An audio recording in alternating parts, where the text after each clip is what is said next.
नमस्कार दोस्तों, आप सभी का अध्ययन पाठशाला एकेडमी पर आप सभी का स्वागत है। आज हम बात करेंगे किंगडम फंजाई के बारे में। किंगडम फंजाई क्या होता है और कवक के बारे में अध्ययन करेंगे। इनके परिचय के बारे में जानेंगे और इनका पुनरुत्पादन कैसे हुआ, इनका खोज कौन किया, इन सब के बारे में जानेंगे। तो यह चैप्टर जो है class 11th biology chapter number 6 से लिया गया है। अगर आप 2026 में बोर्ड एग्ज़ाम की तैयारी कर रहे हैं, 2026 में बोर्ड एग्ज़ाम का एग्ज़ाम पेपर देंगे, तो आप हमारे साथ चैनल पर जुड़े रहिए और बेहतरीन अपनी तैयारी को मजबूत कीजिए। तो दोस्तों चलते हैं, वीडियो शुरू करते हैं।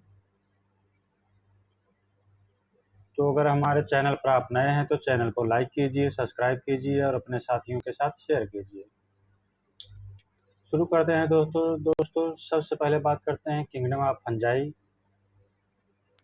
ये जो आप फिगर देख पा रहे हैं, ये किंगडम ऑफ फंजाई का फिगर है, फंजाई जो कि आपको यहाँ पर दर्शाया गया है।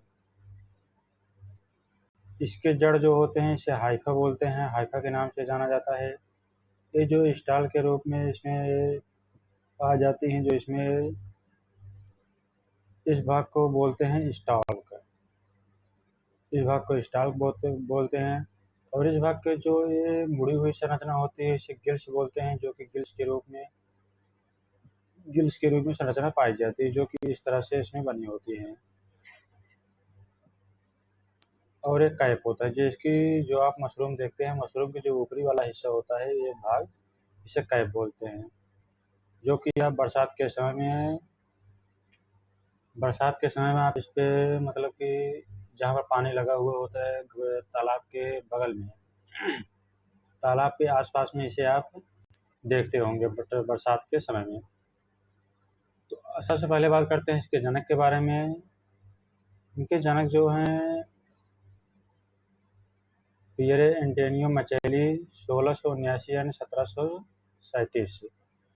इनका जो जन्म हुआ था 1679 में जन्म हुआ था और इनकी जो मृत्यु हुई थी 1737 में हुआ था। Founder of the scientist in the mycology, इन्हें फादर ऑफ मतलब माइकोलॉजी का पिता भी कहा जाता है, जनक भी कहा जाता है, जाना जाता है। अब हम सबसे पहले बात करते हैं इनके इंट्रोडक्शन के बारे में। इनके इंट्रोडक्शन के बारे में जानते हैं। इंट्रोडक्शन, कवक के जनक जो हैं पियरे मैशल फ्रैंकोइस मतलब पियरे एंटोनियो मचेली को कहते हैं, और जो कवक विज्ञान है इसे माइकोलॉजी का जनक भी माना जाता है। इनका योगदान जो है महत्वपूर्ण भूमिका निभाता है। इन्होंने 1729 में नोवा प्लांटेरम जेनेरा नामक पुस्तक प्रकाशित की। जो पियरे एंटोनियो मचेली साहब थे, इन्होंने 1729 ईस्वी में नोवा प्लांटेरम नामक एक बुक आती है, नोवा प्लांटेरम जेनेरा नामक पुस्तक जो आती है इन्होंने प्रकाशित किया। और इसमें इन्होंने पहली बार कवकों के बीजाणु स्पोर्स की खोज और उनके अंकुरण की प्रक्रिया का विस्तार से समझाया। उस बुक में इन्होंने समझाया है कि कवकों के जो बीजाणु जो स्पोर्स होते हैं, खोज और उनके अंकुरण की प्रक्रिया को विस्तार से समझाया गया है। आगे हम बात करते हैं दोस्तों एंटोनियो साहब ने क्या समझाया और आगे क्या बताया है कि उन्होंने यह सिद्ध किया है कि कवक जो होते हैं अपने बीजाणु द्वारा पुनरुत्पादन होते हैं। एंटोनियो मचेली साहब ने जो बताया है कि उन्होंने यह सिद्ध किया है कि जो कवक होते हैं वे अपने बीजाणु द्वारा पुनरुत्पादन होते हैं। माइकोलॉजी जो होता है, माइकोलॉजी कवक विज्ञान के क्षेत्र में महत्वपूर्ण योगदान देने के कारण हेनरिच एंटन डी बेरी को भी आधुनिक कवक विज्ञान का जनक कहा जाता है। एंटन डी बेरी जो हैं इनको भी आधुनिक कवक विज्ञान का जनक कहा जाता है। इन्होंने जो है कवक को रोगजनक प्रभाव से पैथोजेनिक नेचर और सहजीवी संबंध में सिम्बियासिस जिसे बोलते हैं, सिम्बियासिस का भी अध्ययन किया था। जो हेनरिच वैज्ञानिक साइंटिस्ट हैं, इनका पूरा नाम है हेनरिच एंटन डी बेरी। इन्होंने जो है कवक को आधुनिक विज्ञान का जनक भी माना जाता है और ये जो है रोगजनक के प्रभाव के कारण पैथोजेनिक नेचर जो कि सहजीवी संबंध मतलब सिम्बियासिस का भी अध्ययन किया था। इसी कारण से इन्हें जो है आधुनिक कवक विज्ञान का जनक माना जाता है। आगे हम बात करते हैं कि पियरे एंटोनियो मचेली को फंजाई का जनक माना जाता है और हेनरिच एंटन डी बेरी को आधुनिक माइकोलॉजी का जनक कहा जाता है। आगे हम बात करते हैं दोस्तों,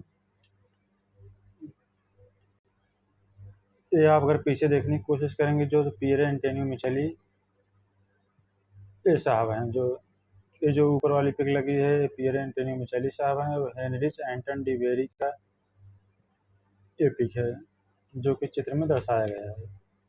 अब हम बात करते हैं इनके फंजाई मतलब कैरेक्टर ऑफ द फंजाई, इनके सामान्य लक्षण के बारे में, जो कि इनकी सामान्य विशेषताएं क्या क्या होती हैं। तो सबसे पहले हम बात करते हैं कि विशेष श्रेणी के इसकी मतलब इनके अंतर्गत जो होते हैं विशेष श्रेणी के जीव आते हैं। जैसे फंजाई को पौधे से अलग एक विशेष समूह में रखा गया है। जो फंजाई होते हैं, फंजाई के जो पौधे होते हैं पौधे से एक अलग विशेष समूह में रखा गया है। इनके अगर हम डिकम्पोजर्स की बात करते हैं तो यह मृत जैव पदार्थों को विघटित करके पोषण प्राप्त करते हैं, मतलब न्यूट्रिशन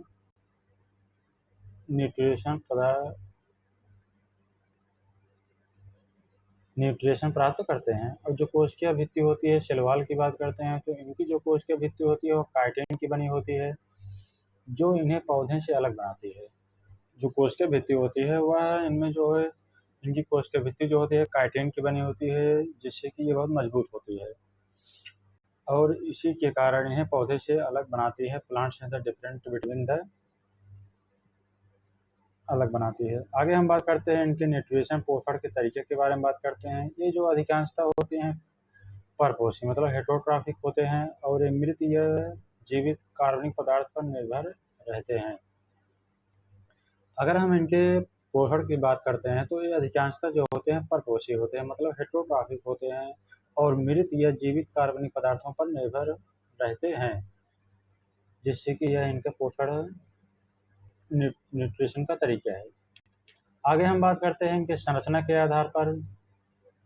अगर हम इनके संरचना की बात करते हैं तो यह एक कोशिकीय होते हैं मतलब यूनिसेलुलर।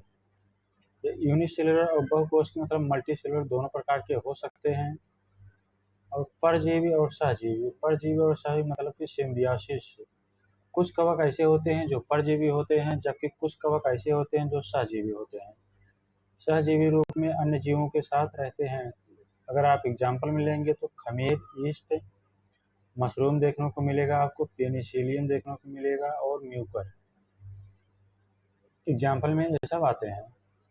आगे हम बात करते हैं इनके जो शरीर होते हैं।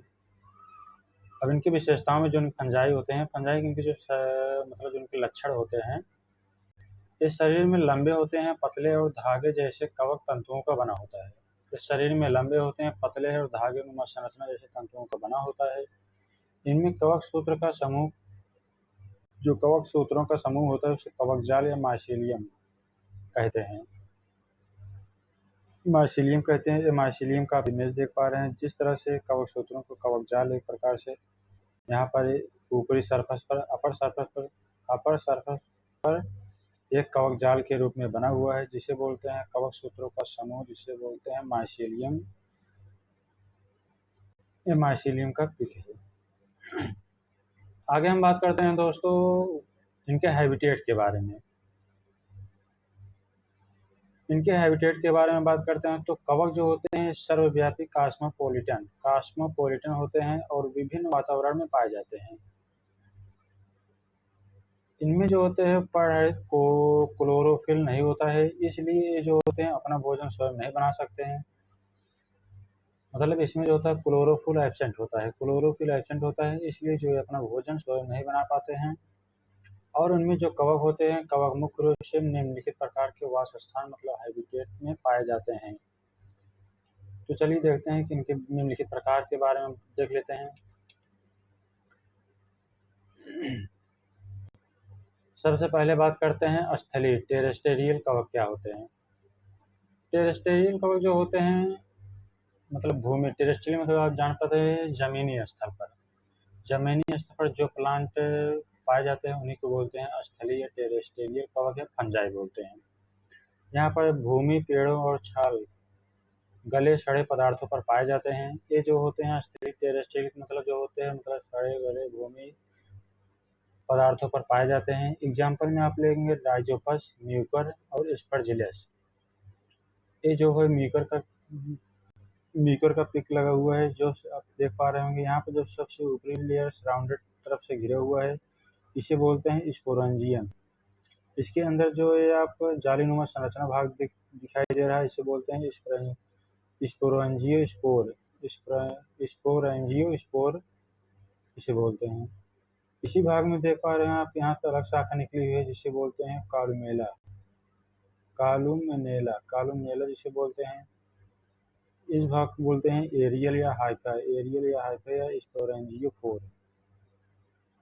एरियल मतलब इरेक्ट, जो इसका एक तना शाखा निकला हुआ उसे बोलते हैं एरियल, हाइफा या स्पोरेंजियोफोर बोल सकते हैं। और इस भाग को जो है इसे बोलते हैं प्रोस्ट्रेट हाइफा के नाम से जाना जाता है।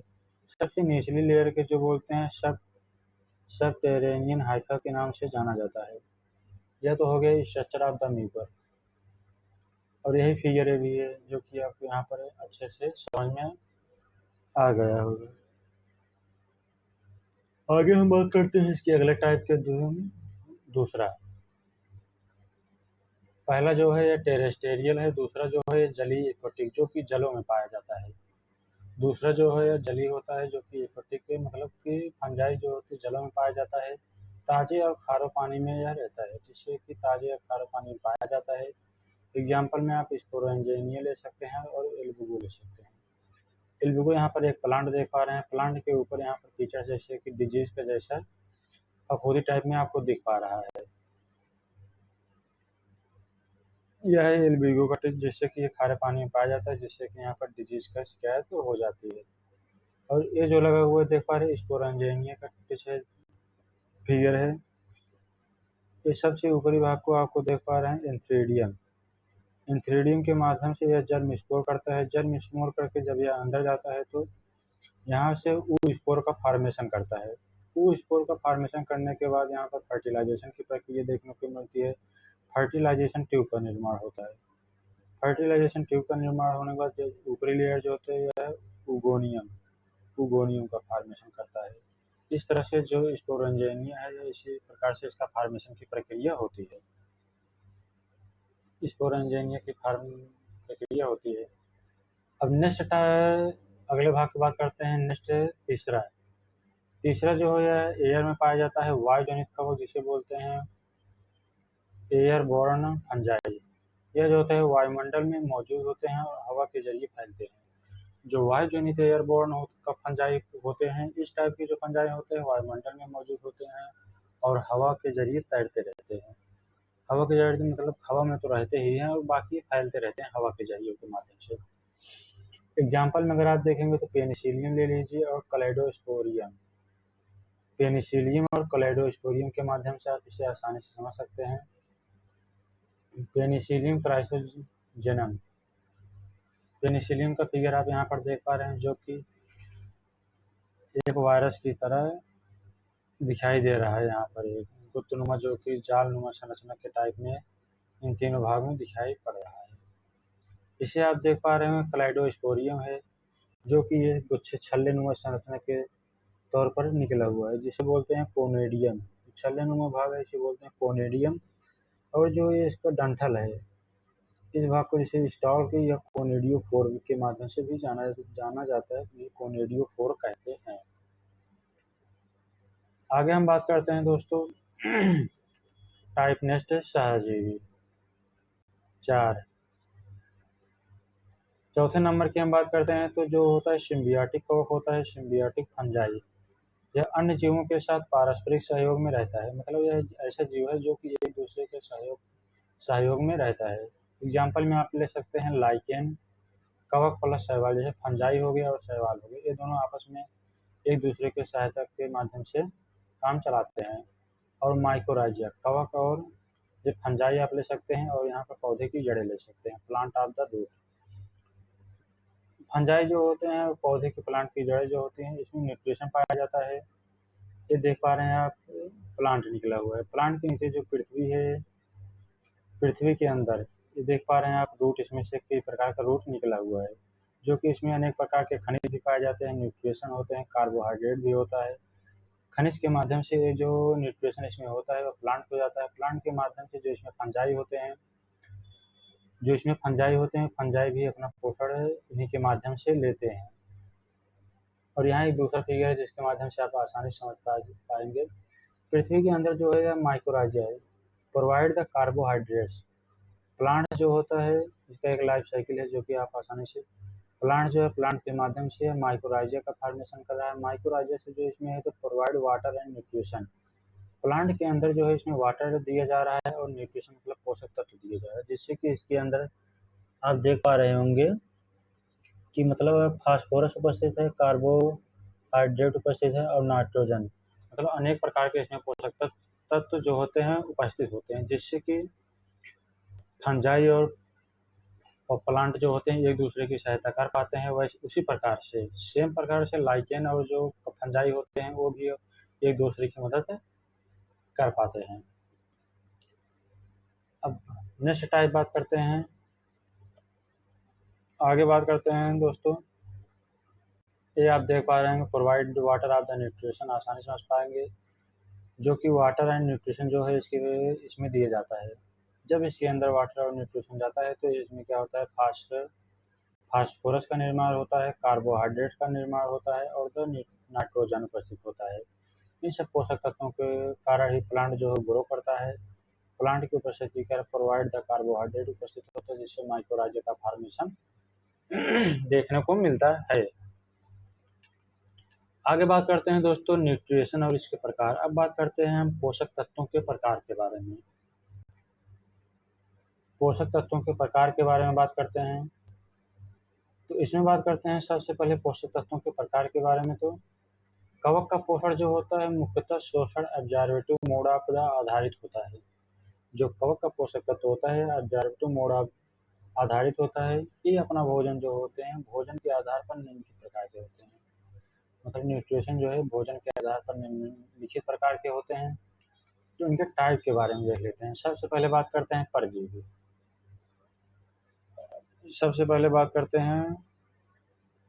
परजीवी ये अपना भोजन जो होते हैं जीवित पौधों और जंतुओं से प्राप्त करते हैं। पैरासिटिक कवक जो होते हैं ये अपना भोजन जीवित पौधों और जंतुओं से प्राप्त करते हैं। यह दो प्रकार के होते हैं। नंबर एक बात करते हैं तो इक्टोपैरासाइट जो होते हैं जो कि बाह्य परजीवी होते हैं। ये पोषक तत्व के बाहरी भाग पर रहते हैं। जो पोषक तत्व होता है उसके बाहरी ऊपरी भाग पर उपस्थित होते हैं। एग्जाम्पल में आप ले सकते हैं इर्साइफी, जिसे बोलते हैं पाउडरी मिल्ड्यू जिसे बोलते हैं, जो कि यह पाउडरी मिल्ड्यू जो होता है इसे हम एक फंजाई का डिजीज भी कहते हैं। अगर पूछ लिया जाए कि फंजाई मतलब फंजाई के प्लांट में कौन सा डिजीज पाया जाता है तो आप इसे पाउडरी मिल्ड्यू, इससे होने वाला एक बीमारी भी होता है। अब आगे हम बात करते हैं टाइप बी के बारे में, जिसे बोलते हैं एंडोपैरासाइट। इक्टोपैरासाइट हो गया, एंडोपैरासाइट जो हो गया जिसे बोलते हैं अंतःपरजीवी। पोषक तत्व जो होते हैं ऊतकों के अंदर पाए जाते हैं। जो पोषक तत्व इसके अंदर या ऊतक प्लांट के मतलब टिश्यूज के अंदर पाए जाते हैं। एग्जाम्पल में आप ले सकते हैं एल्ब्यूगो और पक्सिनिया। आप इसका एग्जाम्पल ले सकते हैं। एल्ब्यूगो जो देख पा रहे हैं यहाँ पर एक पत्तियों में किस तरह से डिजीज लग रहा है, और यहाँ पक्सिनिया है। पक्सिनिया में देख पा रहे हैं आप चितकबर है जैसे रह रहे प्लांट में डिजीज फैल रहा है, इसे बोलते हैं इंडोपैरासाइट के एग्जाम्पल हैं। आगे हम बात करते हैं दोस्तों मृतोपजीवी, दूसरा नंबर। 2 नंबर की हम बात करते हैं। टाइप दूसरा जो है कि मृतोपजीवी जिसे बोलते हैं सैप्रोफिटिक कवक। अब सैप्रोफिटिक कवक के बारे में बात करते हैं तो ये जो होते हैं गले सड़े कार्बनिक पदार्थों से पोषण प्राप्त करते हैं। जो मृत जीवी होते हैं ये गले सड़े और कार्बनिक पदार्थ जैसे होते हैं उनमें न्यूट्रिशन प्राप्त करते हैं। एग्जाम्पल में आप राइजोपस ले सकते हैं, म्यूकर और पेनिसिलियम। आगे बात करते हैं सहजीवी जिसे बोलते हैं सिम्बियोटिक कवक। ये अन्य जीवों के साथ सहयोगी संबंध में रहते हैं। एग्जाम्पल में लाइकेन कवक प्लस शैवाल, माइक्रोराइजा कवक और प्लांट पेड़ के पौधे जो कि एक दूसरे के माध्यम से अपने संबंध को अपनी सहायता को चलाते हैं। आगे हम बात करते हैं फैकल्टेटिव कोक, फैकल्टेटिव विकल्पी फंजाई, जिसे बोलते हैं फैकल्टेटिव फंजाई। ये जो है विशेष परिस्थिति में अपना पोषण बदल सकते हैं। ये जो फैकल्टेटिव होते हैं, अगर इनकी विशेष परिस्थिति कोई आ जाती है तो उस समय ये अपना जो भोजन है, पोषक तत्व है, उसे बदल सकते हैं। पहला आ गया फैकल्टेटिव पैरासाइट। फैकल्टेटिव पैरासाइट सामान्य रूप से मृतोपजीवी होते हैं, लेकिन कभी कभी परजीवी भी बन जाते हैं। अगर इन्हें देखा जाए तो कभी मतलब सामान्य रूप से तो भाई मृतोपजीवी होते हैं, लेकिन कभी कभी ये परजीवी भी बन जाते हैं। एग्जाम्पल में आप फ्यूजेरियम ले सकते हैं। ये जो आपको स्नैक टाइप में देख पा रहे हैं, फ्यूजेरियम इसी प्रकार से होता है, जो कि आपको कुछ डायग्राम के माध्यम से दिखाया गया है। आगे बात करते हैं मृतोपजीवी, फैकल्टेटिव स्पोर सैप्रोफाइट। ये जो होते हैं सामान्य रूप से परजीवी होते हैं, लेकिन कभी कभी ये भी मृतोपजीवी बन सकते हैं। एग्जाम्पल में आप ले सकते हैं टाइफाइनिया डिफोर्मांस, क्या डिफॉर्मांस, इसे आप ले सकते हैं टाइफाइनिया और डिफॉर्मांस के माध्यम से। इसे आप आसानी से समझ सकते हैं, जो कि मृतोपजीवी के अंतर्गत आ जाते हैं। ये इसका डायग्राम है, जो कि आपको पत्तियों की तरह झुलसा हुआ दिखाई दे रहा है। आगे बात करते हैं दोस्तों, तो वीडियो यहीं पर समाप्त होता है दोस्तों। अब नेक्स्ट वीडियो में हम बात करेंगे इसके आगे, इसके स्ट्रक्चर के बारे में बात करेंगे और इसके रिप्रोडक्शन के बारे में बात करेंगे। आज तो ये सामान्य जानकारी था, जो इसके टाइप के बारे में था और इंट्रोडक्शन के बारे में था। इसके आगे हम बात करेंगे स्ट्रक्चर के बारे में, जानेंगे फंजाई के रिप्रोडक्शन के बारे में बात करेंगे, मतलब वेजिटेटिव रिप्रोडक्शन क्या होता है, असेक्सुअल रिप्रोडक्शन क्या होता है, बाइबडिंग कैसे होता है इसमें। तो अनेक प्रकार के इनके हम रिप्रोडक्शन के बारे में जानेंगे। तो अगर आप वीडियो पसंद आई हो तो चैनल को लाइक कीजिए, सब्सक्राइब कीजिए और अपने साथियों के साथ शेयर कीजिए। मिलते हैं किसी नए वीडियो में, तब तक के लिए धन्यवाद।